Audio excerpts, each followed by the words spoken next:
Jair Bolsonaro, ao longo dos seus 25 anos de vida parlamentar, conquistou respeito entre seus pares e é considerado por grande parte da população como um deputado firme e contundente, que defende com garra seus pontos de vista e que não teme em falar o que pensa.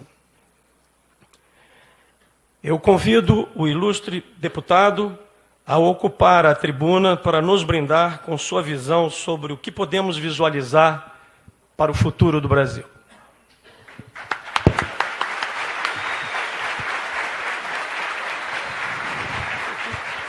Quer ficar aí? Pode. Vou te dar uma aguinha aqui. Tá?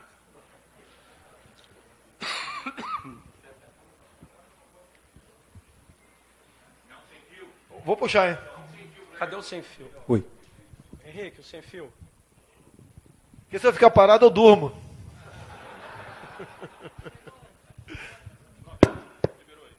Meus amigos, boa noite. Boa noite. É uma satisfação estar aqui. A maneira como fui recebido no aeroporto não tem preço. E às vezes eu me pergunto, né? O que eu estou fazendo? É coragem ou é loucura? Eu prefiro dizer por vocês que isso é patriotismo.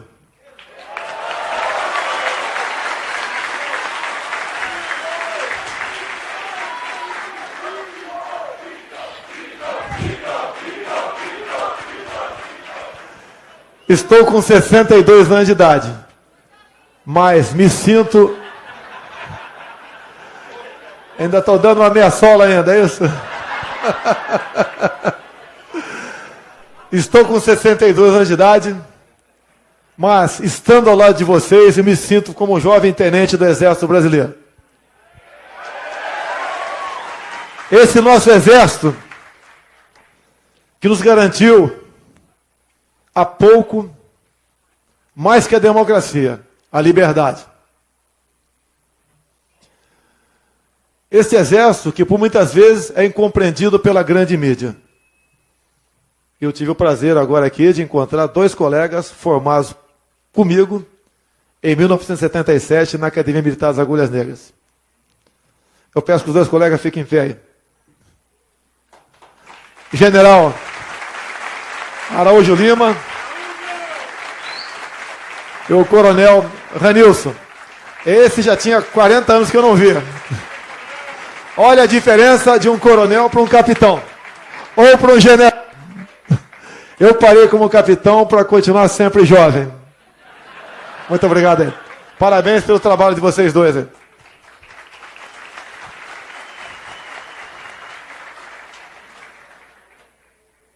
E a última para aquecer, né? Eu não sou tão bom assim. Os outros aqui são muito ruins. Não vamos aplicar a prova do Enem para mim, Lula e Dilma. Que eu tenho certeza que teria uma nota maior que os dois juntos. Mas acima de qualquer possível conhecimento, a humildade e, para mim que sou cristão, a fé em Deus. Ele não nos dá uma cruz mais pesada que nós não possamos carregar. A minha vivência de exército brasileiro, tive momentos maravilhosos, outros nem tanto. Faz parte da vida de qualquer profissional. Mas o sentimento, o amor à pátria, obviamente, o patriotismo, o respeito, a consideração, isso forjou-se e muito na minha vida. E depois dos 60 anos, eu só tenho um sonho. Me desculpe quem é da minha idade ou mais. Nós já estamos no lucro. O meu sonho é poder colaborar com o Brasil melhor. Outro dia eu estava ouvindo e vendo 4 cabras da peste cantando aí uma música, né, cuja letra é Chuva de Honestidade. Mais importante do que uma chuva aqui para o semiárido de água, o Brasil precisa de uma chuva de honestidade. A honestidade está para a política, assim como o alicerce para uma casa. Não vai ficar em pé se o alicerce não for bom. Tanto é que eu costumo brincar, né? Me acusam de tudo, só não me chamam de... E a gente dá mostra disso, para entrar logo no assunto aqui que interessa para todos nós, qual é o futuro do nosso Brasil. Eu tenho certeza que o ano que vem eu vou vestir a faixa.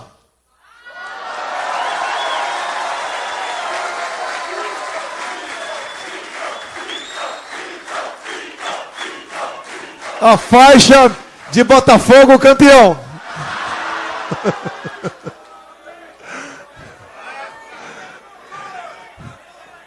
Eu costumo dizer, né, que o capitão do PT há pouco estava na Papuda. O capitão do Exército está aqui.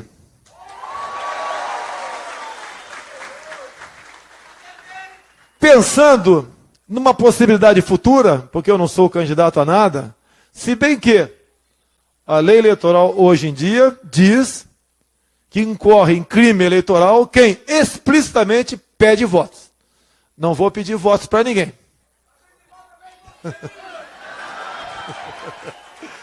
Eu só serei candidato se vocês assim o desejarem.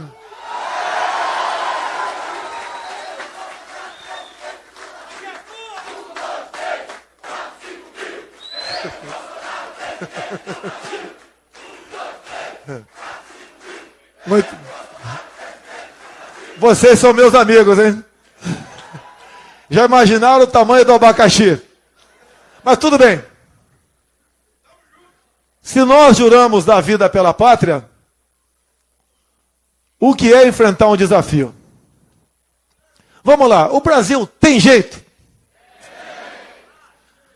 Apesar desse mar de problemas, nós temos que acreditar. Essa é a nossa pátria. Esse é o nosso solo. E daí você começa a ver como sair desse atual estado de letargia que nos encontramos. É juntar gente boa ao teu lado. E é o que não falta no Brasil. Temos muita gente boa aqui. Em todas as classes. Mas nós temos que sair da toca. E a luta, da minha parte, não é uma obsessão 2018. Entendo que pode ser uma missão. Uma missão de Deus. Que, afinal de contas, individualmente, só se tem a perder. Eu já cheguei longe demais na minha vida. Tentei ser sargento da aeronáutica via concurso especialista. Não obtive sucesso. Depois, por coincidência, por coincidência, na minha frente aqui, num concurso, o general aqui, que apresentei agora há pouco, por concurso, entramos na Academia Militar das Agulhas Negras. Foram 38 vagas num concurso para todo o Brasil. Logicamente que é um motivo de glória para a gente. Um concurso dificílimo. E naquele tempo, o futuro era, vai ser militar ou trabalhar no Banco do Brasil. Nós conseguimos uma das duas coisas. E hoje chegamos onde chegamos. A gente começa a ver como é que eu estudo no Brasil. Me desculpe, né, que eu estou me polindo muito ultimamente. Não estou usando o linguajar de um dos meus ídolos aqui, que é o Olavo de Carvalho, que fala muito palavrão.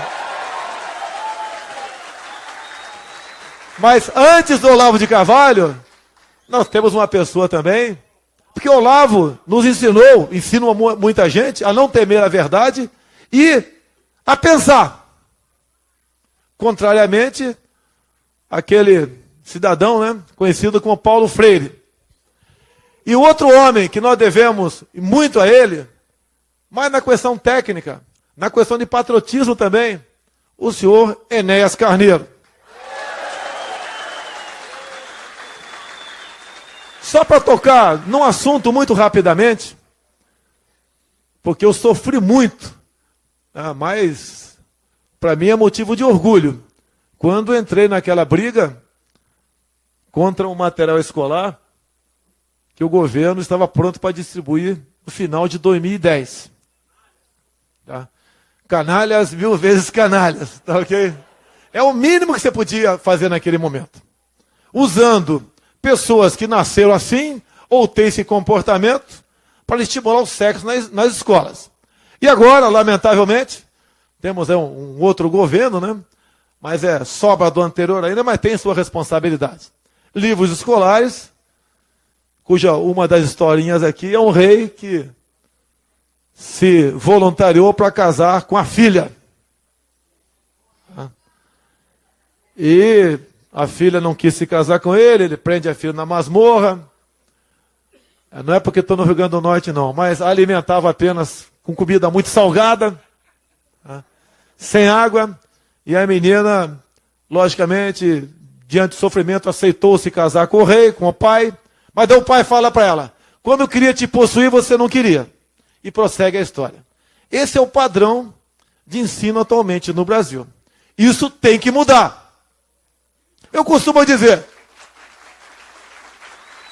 para que não haja dúvidas, eu gostaria, se eu fosse presidente um dia, convidar para integrar com o ministro o MEC, um general que tivesse comandado um colégio militar.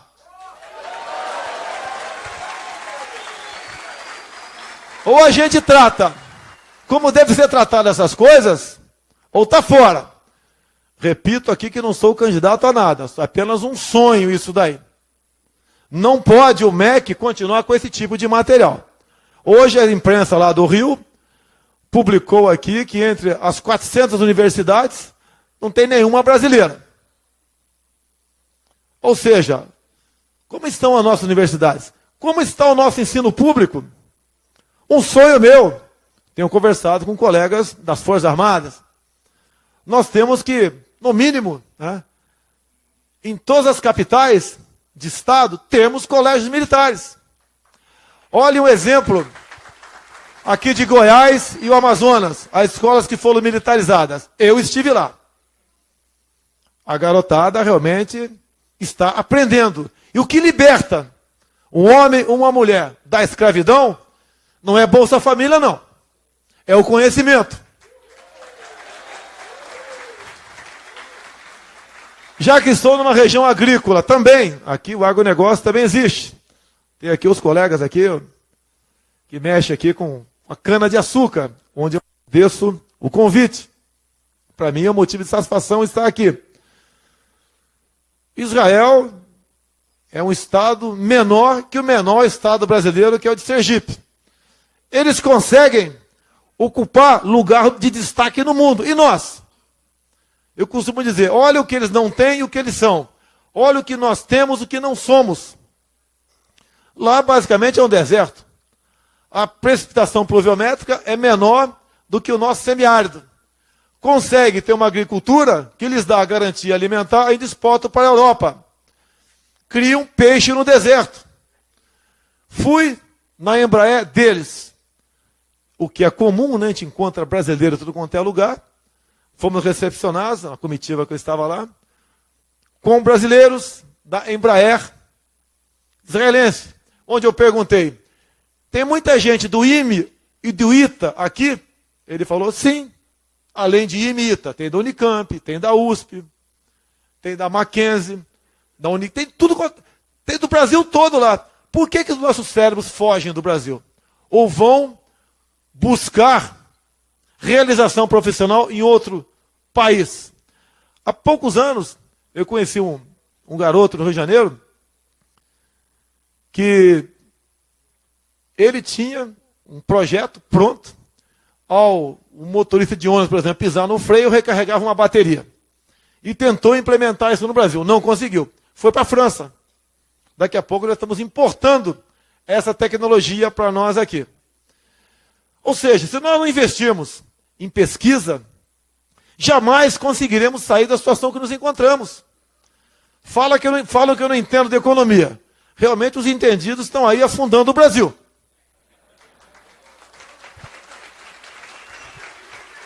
Até para dar uma deixa aqui, né, para o período militar.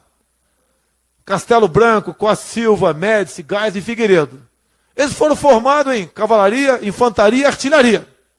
Nenhum em economia. Trouxeram em 21 anos o Brasil da 49ª à 8ª economia do mundo. Com democracia. Que hoje nós não temos democracia no Brasil. Se o Brasil começar a investir nessa direção, teremos reflexo na economia. E eu quero dar um exemplo aqui bastante objetivo. Tive há pouco tempo em Roraima. Fui acusado por um jornal de São Paulo de estar gastando dinheiro público para fazer campanha. Mas não vou entrar no mérito tocante a isso.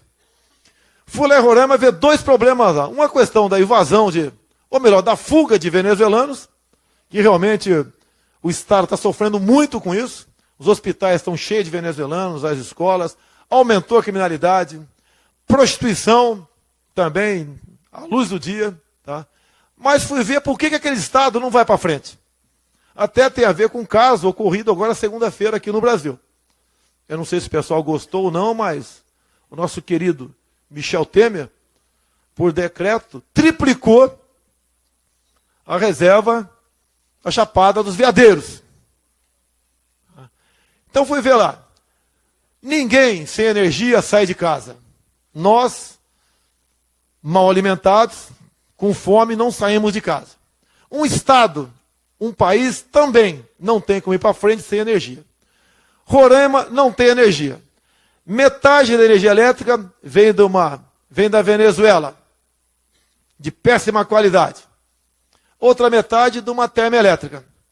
Se nós quiséssemos fazer uma hidrelétrica, por exemplo, no Rio Cotingo, que comportariam, pela topografia, 3 hidrelétricas, teríamos não sérios problemas, mas praticamente impossibilitado esta vontade, por quê? Por questões indigenistas. E também questão ambiental. O Brasil está se sufocando ao se entregar a esse tipo de política. Agora, um assunto que é muito caro a mim, eu peço desculpas aos dois oficiais da minha turma aqui, eu já conversei com gente mais antiga do que vocês, sobre a nossa Amazônia. Ou melhor, a Amazônia é nossa? As Malvinas eram da Argentina? O que aconteceu em 82? Perderam. O mundo todo, ou melhor, o mundo nuclear, o mundo potencialmente reconhecido como força militar, obviamente está de olho na região norte nossa. Por que a região norte? Se vocês olharem no mapa de metais, o mapa metalogenético, vão ver que é a região mais rica do mundo. Quando alguns mais ao sul falam em tornar-se independentes, logicamente que isso nem passa pela minha cabeça. Mas se eu fosse o presidente, ou o imperador, ou o dono de Roraima, em 2 décadas, nós seríamos uma potência tão próspera como é a Coreia do Sul, ou como é o Japão. Bem, daí a pergunta, a Amazônia é nossa? Se o mundo todo está de olho, se a ONU trabalha insistentemente pela autodeterminação dos povos indígenas, de modo que eles venham mais cedo ou mais tarde criar novos países dentro do Brasil. Nós sabemos que nossas Forças Armadas, desde Fernando Henrique Cardoso para cá, foram praticamente destruídas materialmente. Lógico, não vai destruir o nosso amor à pátria. Materialmente, praticamente destruídas.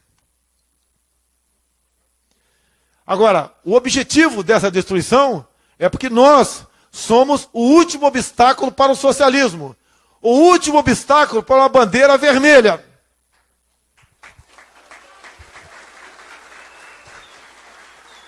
Visando isso, como nós podemos resolver o problema de Roraima e continuar sonhando que a Amazônia é nossa. Procurei o ex-embaixador americano, Sobel Cliff.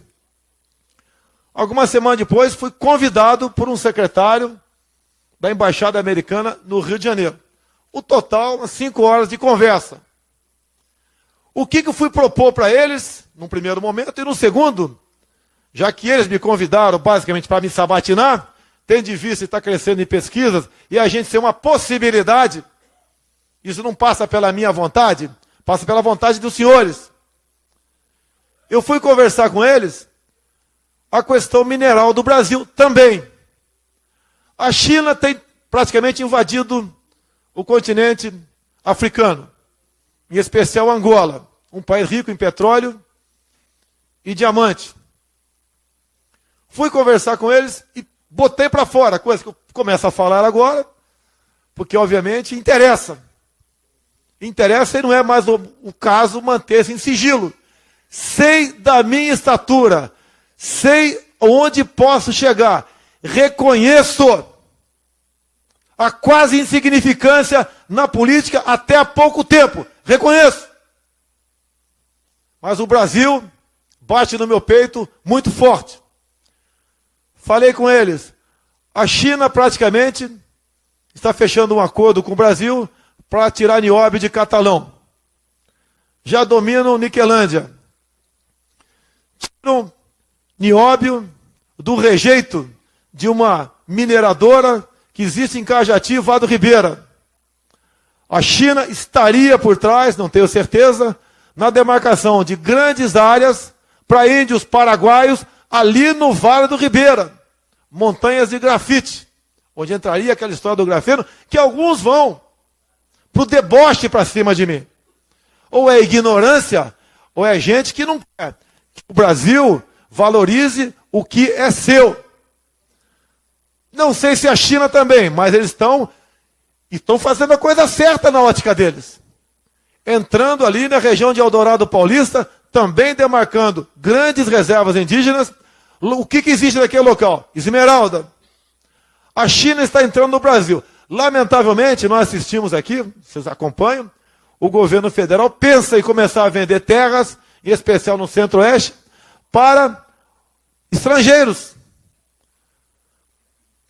Nós podemos ter gente, mas não temos política estratégica. Não temos inteligência estratégica. Por que a China revogou a lei do filho único, se já conta com 1 bilhão e 400 milhões de habitantes? Se não é para ocupar essas áreas, talvez fazer uma concorrência, o que falo no tocante ao islamismo, não quero entrar na briga de religião aqui, mas o mundo está sendo pequeno para tanta gente. Por que isso? Porque nós não nos preocupamos em ocupar um lugar no espaço. Por que o Brasil tem que continuar mandando para fora um navio de minério de ferro e receber uma canoa de aço ou meia dúzia de laptops? Por que nós não podemos agregar valor a isso que Deus nos deu para sermos uma grande nação? E uma coisa importante aqui, eu não queria falar, mas é triste falar porque eu não gosto de criticar ninguém. Um senador da República que está muito mal agora aí. Uma conversa gravada entre ele e o Joesley Batista. O Batista fala para o senador, pede para o senador o seu apoio político para indicar um dos diretores da Vale do Rio Doce. O senador pede uma contrapartida, 4 milhões, ou melhor, 4 milhões é para vereador. 40 milhões de reais. Olhem como a questão mineral é tratada no Brasil. Daí vocês vão para Araxá, Minas Gerais. Lá tem uma empresa que retira nióbio e manda para fora com preço lá embaixo. O preço lá embaixo. É por concessão. Então o imposto é em cima daquele valor lá embaixo. Fui lá ver o que estava acontecendo. Fui acusado por um jornal de São Paulo de estar gastando dinheiro para fazer campanha em Araxá.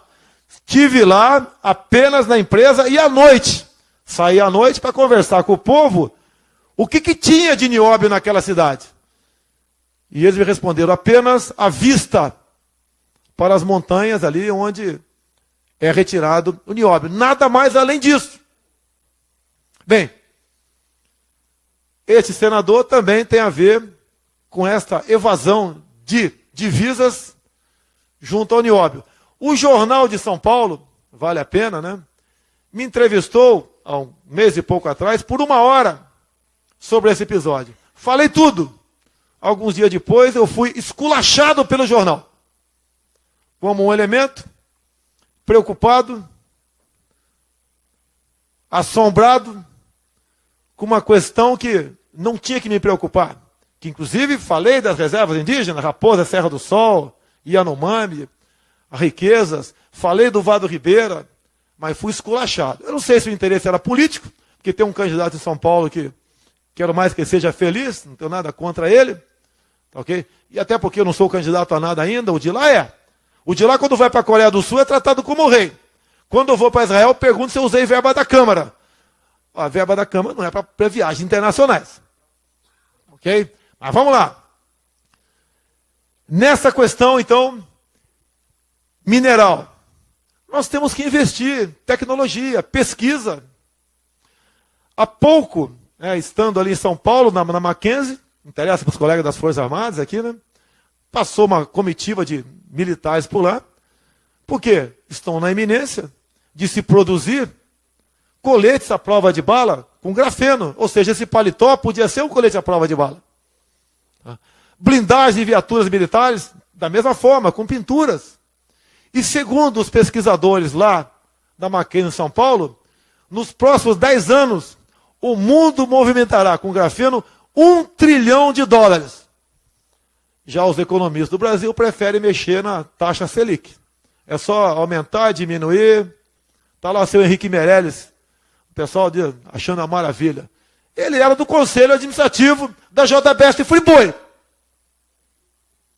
Sem comentário, não vou discutir. Não vou discutir o trabalho dele lá. Nunca falou nada sobre esse assunto. É igual a Dilma, no Conselho da Petrobras. Não sabia de nada. Talvez se perguntar para o Meirelles, também não sabe de nada.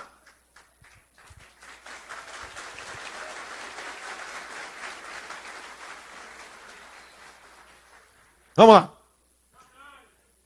Então, com as autoridades americanas, o que eu propus? Se um dia eu chegar lá, no ano 2100, 2200, eu gostaria, no ano que vem, a faixa do Botafogo. Essa está garantida.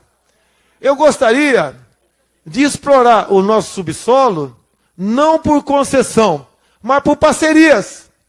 Quando você entra lá em Araxá, tem uma reta de uns 400 metros, tem umas 70 bandeiras. Lógico, algumas bandeiras a gente conhece, outras não. E vi algumas conhecidas, de lá da Argentina e tantos outros. E daí, logicamente, a gente vai perguntar o que esses países estão fazendo com o nosso nióbio, já que as bandeiras são de países que importam o nióbio nosso. A resposta que eu tive de um funcionário mais humilde lá, e é crível a resposta dele, é o seguinte: tem país que está importando o nosso nióbio e fazendo reserva estratégica. Não tem o que fazer ainda, mas sabe do seu valor. E nós não. Estamos entregando esse mineral como se fosse liga de ferro para o primeiro mundo. Vamos lá. Vamos continuar outro assunto aqui. Então nós temos aqui algo que ninguém tem. O Brasil tem essa área. O Brasil tem áreas agricultáveis. Com toda a dificuldade que nós temos aqui no Rio Grande do Norte, topografia, precipitação pluviométrica, qualidade do solo, longe de mercados consumidores, estão sobrevivendo. Logicamente que tem que ter um tratamento especial. Vale a pena os senhores ouvirem isso. Há poucas semanas no Senado foi lá o presidente do Banco Central discutir com a Comissão de Economia do Senado o fim de juros, aqueles juros subsidiados, para o produtor rural. Teve uma reação muito grande do Ronaldo Caiado. Reagiu muito bem. E o Banco Central não precisa fazer isso para definir a questão de juros, mas sentiu que o clima não estaria muito favorável para eles. Caso consiga isso, querem matar o agronegócio, com toda certeza, para facilitar a entrada, talvez, da China aqui. Como é que ficariam os juros do Banco do Nordeste? Ou para o Banco do Amazonas? Quem tem que tratar isso aí é o presidente. A gente costuma dizer num quartel que o comandante é o responsável por tudo que acontece e deixa de acontecer. Nós não temos notícia de presidente da República em momentos como esse, não se fala nada. Deixa à vontade, deixa para grupos políticos assim decidir. Isso não pode ser assim, isso tem que mudar. Nós temos que ter um presidente da República em 2019, ninguém sabe quem vai ser, mas que não esteja na alça e massa de mira da Lava Jato. É um cara que comece não devendo nada para ninguém.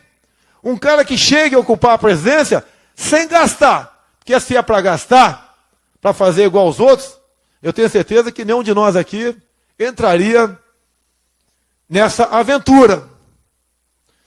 Vamos lá. Não se comenta, nem precisa se discutir a questão das nossas riquezas em áreas agricultáveis no Brasil. Um outro assunto. Biodiversidade. Estive há pouco tempo com o embaixador japonês, que não vale eu ter uma ideia e ficar na ideia, eu tenho que ir lá. Assim como fui em Cajati, em Miracatu, em Eudoro Paulista, em São Paulo, na Mackenzie, em Israel, em Roraima. Nós aqui vamos onde tem que ir para nós apresentar uma possível solução para os casos. Então estive com o embaixador japonês. E nós sabemos que o japonês tem fama de ter tudo pequenininho, né? Eles são os precursores da nanotecnologia. A gente costuma sempre brincar, né? Eu não posso falar minha piada. Um dia eu fui brincar com a vantagem de comprar um carro na Bahia. Daí eu falei, porque já vem com o freio de mão puxado. Tive problemas. Brinquei com meu sogro também. Meu sogro é de Crateús, Ceará. Em quantas partes se divide o corpo humano? Ele falou 3. Ele falou, não, no Ceará são 4. Cabeça, pescoço, tronco e membros. Tive problemas. Brincar com dupla goiana. Com a gauchada. Pessoal muito macho. Tá? Mas estava lá com o cônsul japonês e falei para ele, né? Se um dia eu tiver poderes, pode ser como presidente da Câmara, talvez, né? Eu tive 4 votos na última, quem sabe eu melhore. E meu filho não votou em mim porque estava surfando na Austrália. Depois trocamos aquele e-mail, descendo o cacete nele, que filho meu continua levando bronco o tempo todo. Ok? Mas tudo bem. Em parceria, nós temos que conquistar a nossa região amazônica, fazendo acordo com países nucleares, bélicos, como Estados Unidos, para explorarmos em parceria, porque, caso contrário, poderemos perder toda a região amazônica mais cedo ou mais tarde. Alguns devem estar aí meio chateados, né, que o Donald Trump não aceitou o Acordo de Paris. Eu não quero o papo. Se eu sou presidente do Brasil, também não aceitaria.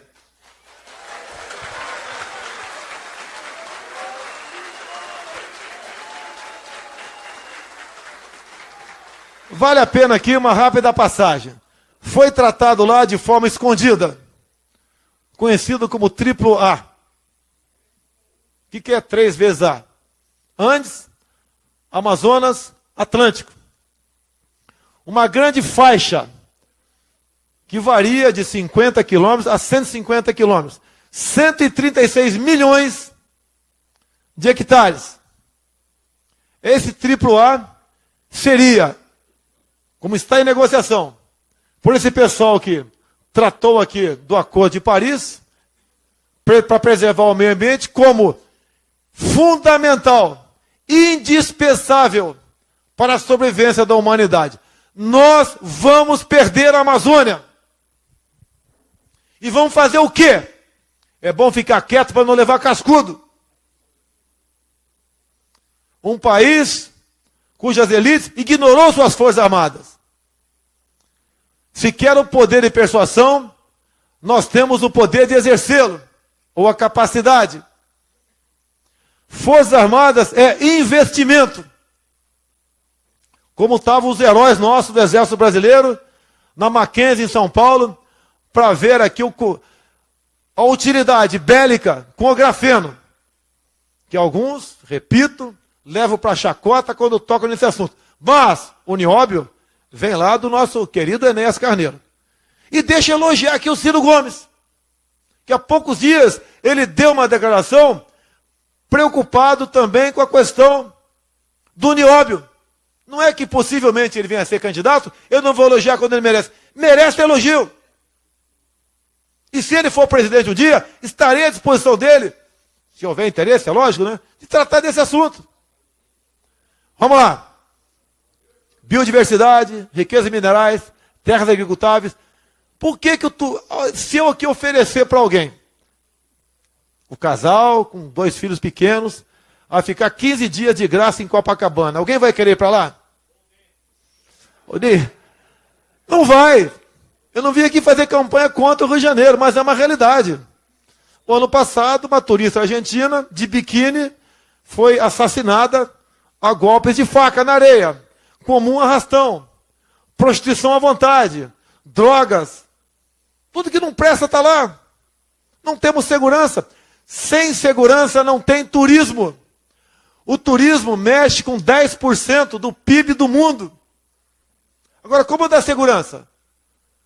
Vamos mandar a polícia militar para cima? Eu não estou maluco e o policial muito menos. Vai para cima. Entra em contato. Acaba morrendo um vagabundo. O policial vai para a cadeia. O policial, vou falar pelo Rio de Janeiro, não é o melhor policial. É o policial que está numa guerrilha urbana o tempo todo. A média são 3 mortes por semana. O policial lá, pobre coitado, está na cabeça dele. Se eu atirar, eu vou para a cadeia. Se não atirar, eu vou para o cemitério. Essa é a realidade dos nossos homens de segurança. Como começar a diminuir a violência em nosso Brasil? O Uruguai aqui, na América do Sul, é o país mais armado. É o segundo menos violento. O Chile é o primeiro. Nós estamos lá embaixo. O que nós temos que fazer? Mas isso depende do Congresso Nacional. Um presidente pode muito, mas não pode tudo. Não adianta vocês votar num candidato que pense como vocês para presidente e votar num cara do PSOL para deputado federal.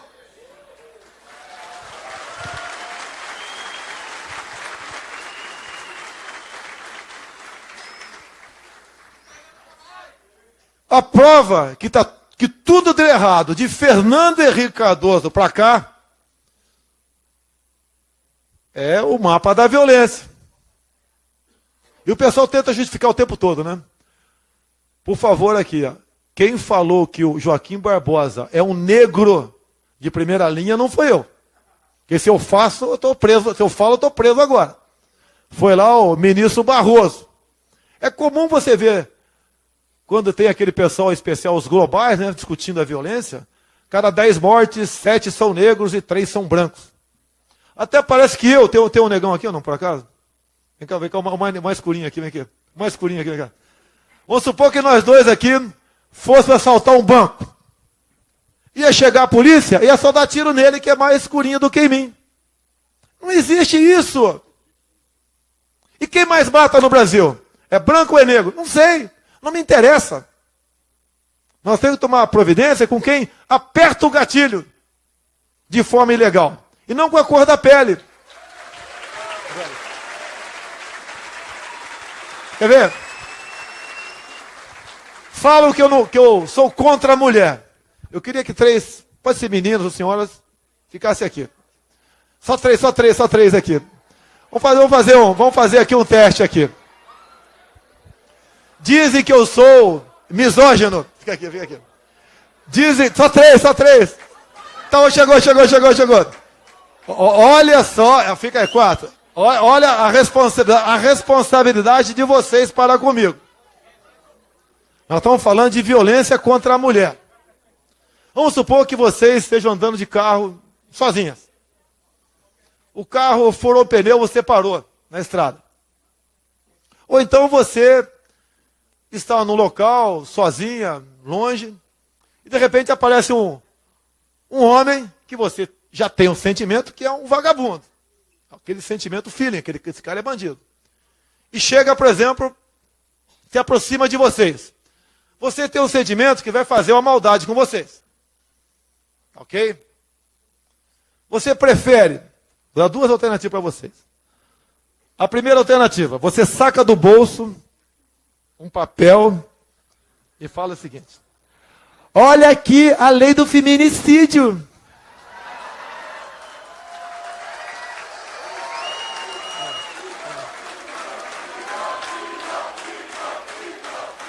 Eu vou repetir. Olha aqui a lei do feminicídio que a bancada feminina aprovou em Brasília. Você prefere a lei do feminicídio ou sacar uma pistola e pá. Isso é defender a mulher. Obrigado. Não foi combinado, não. Não foi combinado, não. Ó, ninguém vai combater a violência soltando pombinhas, abraçando a Lagoa Rodrigo de Freitas, ou fazendo bolinha de sabão com fumaça de maconha.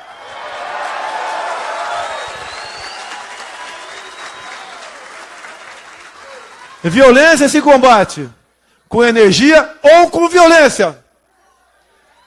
Se o vagabundo está com um revólver, o policial tem que ter uma pistola. Se o vagabundo está com pistola, o policial tem que ter um fuzil. Se o vagabundo está de fuzil, o policial tem que ter um tanque de guerra. Agora isso, nós precisamos botar na lei. Passa pelo Congresso Nacional. Passa pela responsabilidade de cada um, bem escolher seus representantes. E como disse aqui no início da conversa, em quem vocês votarem ano que vem, o voto vai ser contado para eles. Que nós vamos ter o voto impresso ao lado da urna eletrônica.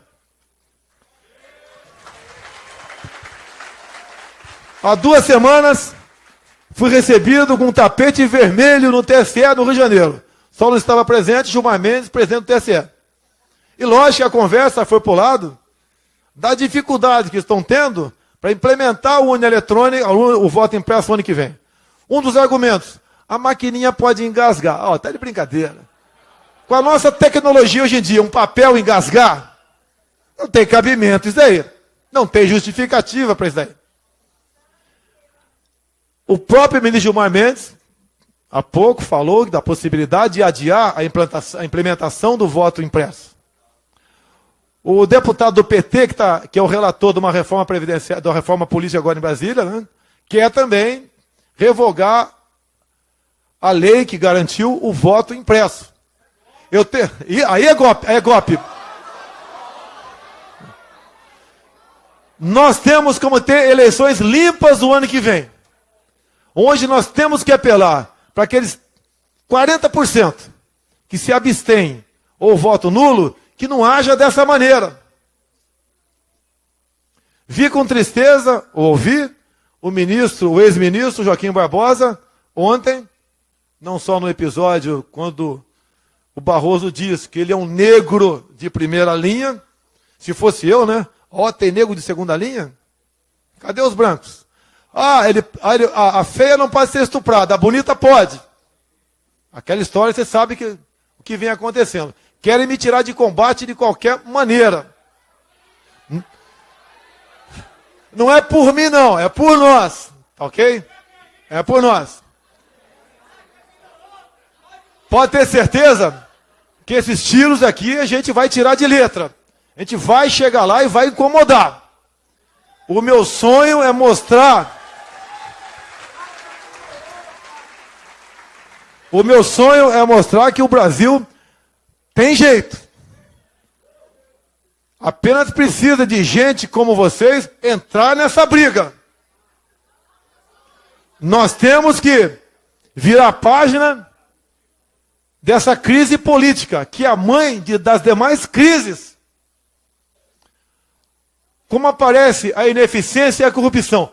Da indicação política.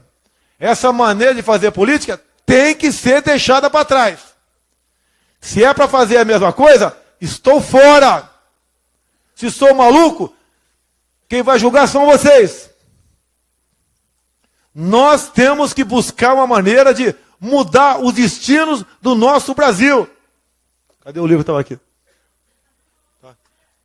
Nós temos que valorizar a família brasileira. Nem precisava falar um assunto desse.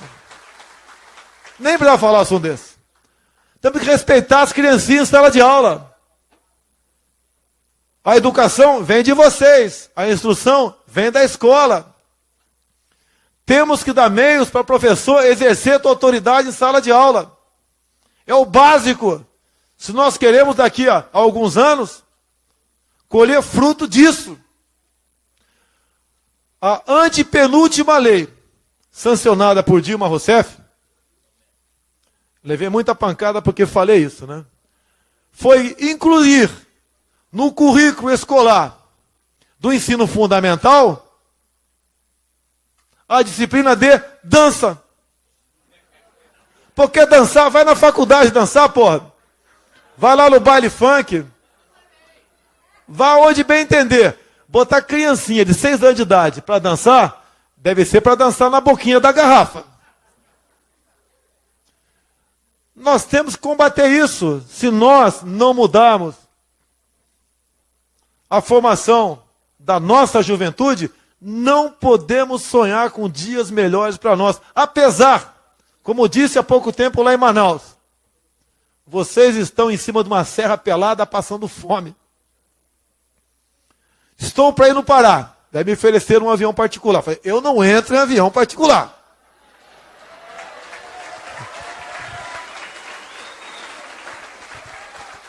Pode me derrubar, mas não vai ser num avião particular.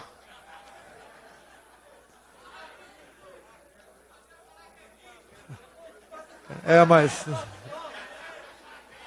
às vezes não dá para saltar lá de cima não. De acordo com a altura, tu abre a porta, vira picolé. Tá muito frio, ok? Pará também é um estado que tem tudo. Estou para ir no Maranhão. Não é para visitar o excelente presídio de Pedrinhas, não. Nem para tomar Guaraná Jesus.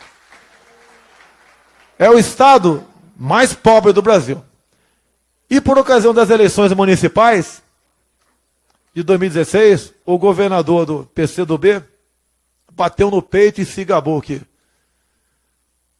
Mais prefeituras comunistas que o Maranhão, só a China. Costumo dizer, tão ou mais grave que a corrupção é a questão ideológica, impregnada em grande parte da nossa juventude. Alguém tem que buscar o ponto de inflexão para tudo isso. Tem muita coisa errada. Dá vontade de falar que praticamente só tem coisa errada. Temos um Supremo que legisla. O pessoal da Polícia Militar aqui. Tem uma decisão de uma turma do Superior Tribunal de Justiça, é bom vocês ficarem ligados nisso, né? Que diz que desacato não existe mais. É liberdade de expressão. Ou seja, se um policial para um cara, e o cara manda o policial catar coquinho, é bom vocês ficarem quietos, porque isso é liberdade de expressão, segundo uma turma do STJ. Temos que buscar maneira de inverter tudo isso aí. Agora, para quem está lá fora, está muito bom. Nós aqui brigando, né? Como me botaram na briga ali o cara é homofóbico. O cara é misógino. Não gosta. Quando me chamaram de misógino, né, que eu não gosto de mulher, eu falei, então eu sou gay.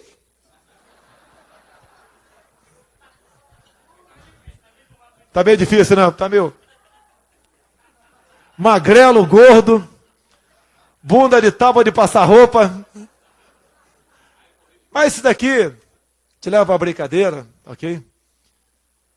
Mas nós não podemos entrar nessa pilha. Quando eu fui candidato, estou encerrando, quanto tempo tem aí, mais ou menos? Aí? Não. Quando eu disputei a presidência da Comissão de Direitos Humanos em Brasília, uma comissão porcaria, né? Uma comissão ali, mas eu fui para lá para exatamente tentar atrapalhar a vida deles. Daí perguntaram para mim, como você vai tratar a questão do negro? Eu falei, eu sou daltônico. Nós não podemos criar privilégios ou benefícios, seja o que for, uma pessoa só porque tem um gosto diferente, uma cor da pele diferente, seja o que for. Nós temos que tratar o povo brasileiro como um povo, um ser humano como um qualquer. Qual a diferença de matar um homem e matar uma mulher? Por que feminicídio? Eu prefiro que a mulher pratique o homicídio. Por que essa diferenciação entre nós? Buscando soluções paliativas para tudo que vem acontecendo no Brasil, se nós temos o norte. E mais ainda, né? Quase que encerrando aqui. Eu tenho falado, meu prezado general, que se alguém do nosso perfil assumir a presidência em 2019, vai ter que contar em muito com as Forças Armadas e com as Forças Auxiliares pela manutenção da lei e da ordem.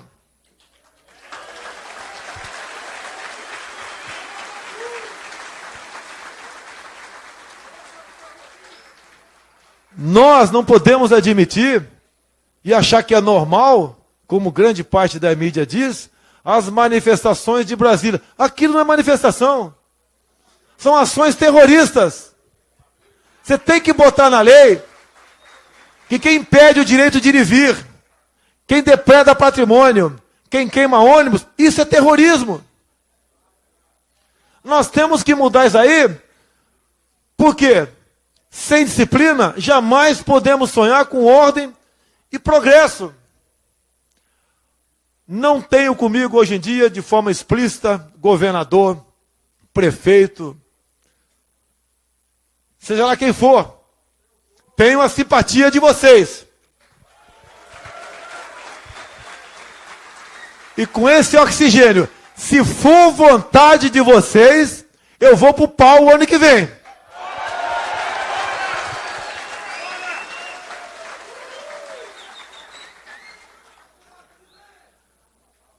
Os grandes partidos estão preocupadíssimos com as eleições do ano que vem.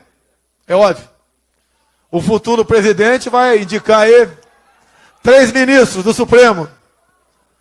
O Temer, se continuar, vai indicar o sucessor de Janot. Logicamente, pode não nos desagradar num ponto ou outro. Mas está botando para quebrar em cima dos corruptos. E não pode ser de maneira diferente. Botar lá alguém, como tinha Fernando Henrique Cardoso, conhecido como engavetador geral da União. Ou seja, tem muita coisa em jogo. E a mensagem final para vocês aqui é apenas essa, né? Dá para o Brasil sair desse atual estado de coisa. Eu digo para vocês, policiais, o linguajar pode ser pesado, mas comigo vocês vão ser gente.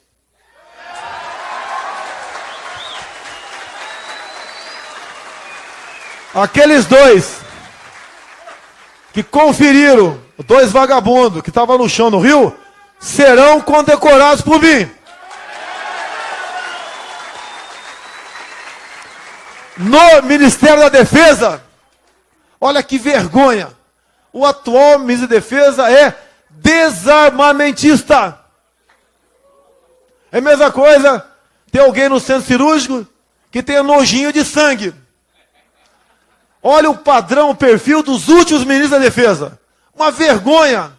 Celso Amorim, quando aquele Evo Morales tomou a refinaria da Petrobras, com a declaração do Celso Amorim, que estava no Itamaraty, e depois foi para a Defesa, que o Brasil estava tendo um comportamento imperialista.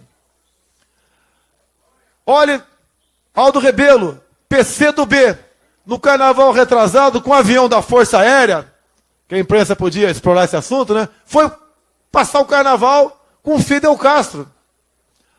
ora o outro ex-governador de Salvador, envolvido até o pescoço na Lava Jato. Nós temos que ter a defesa, assim como o americano trata com bastante seriedade esse assunto, um general de 4 estrelas e ponto final.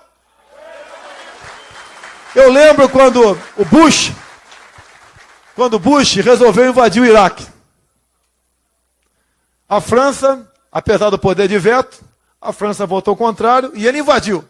Mas quando ele tomou decisão, tinha um afrodescendentão atrás dele, Colin Powell, fardado, dando a entender o seguinte: ó, se você não se convencer do que eu estou falando aqui, eu conversa com ele aqui atrás. As Forças Armadas têm que existir para exatamente garantir a vontade de uma nação, seja qual for. Só assim nós podemos ingressar no palco político internacional. Se não tivermos uma retaguarda, nada, em nenhum momento, poderemos fazer valer a nossa vontade. Olha o Lula há pouco tempo, jogando dinheiro fora, junto a países africanos, para exatamente conseguir apoio para ele ser indicado para uma cadeira no Conselho de Segurança. Só se ele quisesse essa cadeira para servir cachaça para os outros lá. Há pouco tempo, eu defendia, como tenente do Exército Capitão, que o Brasil devia ter a bomba atômica. Talvez o Araújo Lima também, talvez, naquela época, como tenente, concordar, pensasse nisso. Não sei se ele pensa diferente hoje, nem vou perguntar-lhe.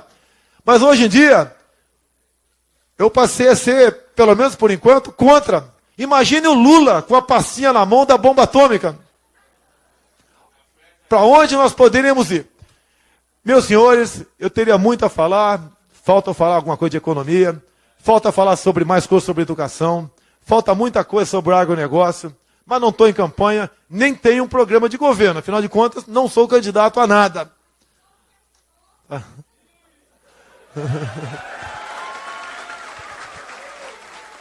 Então eu queria dizer a vocês que estou muito honrado nessa passagem aqui pelo Nordeste, pelo Brasil. Esse povo maravilhoso, acolhedor, amigo, simpático. Dizer para vocês que a minha filha de 6 anos tem sangue nordestino, que meu sogro é de Crateús, aqui no Ceará. Olhem onde eu fui amarrar o meu bode. Mas esse povo é maravilhoso. No meu condomínio, no meu ciclo de amizade, não faltam nordestinos. Somos um só povo, uma só nação. Temos tudo para fazer com que, através de boas políticas, fazer esse povo maravilhoso sorrir. Esse é o objetivo de um parlamento brasileiro. Produzir felicidade e não produzir corrupção. Vocês têm hoje aqui, não vou entrar em detalhe, alguém conhecido de vocês atrás das grades. Mais um. Não vou entrar em detalhe se é culpado ou inocente. Mais um. Nós não podemos mais conviver com pessoas que têm esse comportamento. Pode até ser inocente, pode. Tá? Mas, com o que foi achado na casa dele nos últimos dias, eu acho bastante difícil. Meus amigos, para encerrar aqui, eu quero agradecer a vocês, a hospitalidade, a cordialidade, tá? Peço a Deus poder voltar aqui com uma faixa de campeão Botafogo, dizer cada vez mais, sou apaixonado por vocês,